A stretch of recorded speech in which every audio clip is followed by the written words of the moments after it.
Hello, we are Jake and Kiara. As most of us know, solar energy has an important role in reducing greenhouse gas emissions and climate change. We first worked on this car, but that didn't work out, so we chose a better option. Unfortunately, the weather wasn't great, so we had to use a motor instead.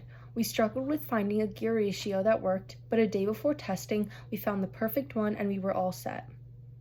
We were trying to make the car from Dumb and Dumber, but we ran into a problem. We didn't know where to put the motor. We went with a safer and easier option. Here's a clip of our car running with a motor. I'm so glad we went with this option because it is a lighter and faster option than before.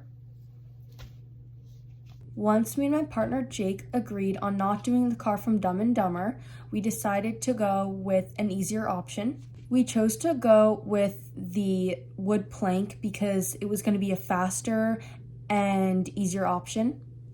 I mean faster by speed, and it was going to take less time to build. We didn't want to be running behind on a project just for it to look good. This is the back of our car.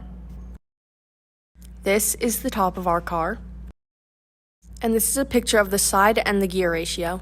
And this is the front of our car. This was our inspiration. These were the last pictures we took before we switched over to the wood plank car. This was our plan for the Dumb and Dumber car. Back to our gear ratio problem, our car would not connect to the motor.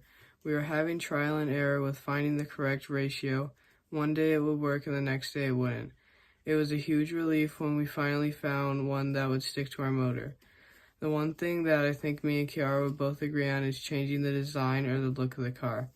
We would also want to look more carefully on how we were going to put the motor onto the car, because with the car from Dumb and Dumber, it wouldn't have worked, and that's exactly why we needed to switch the car. Thank you for watching our video, and hopefully we can see the Junior Solar Sprints competition.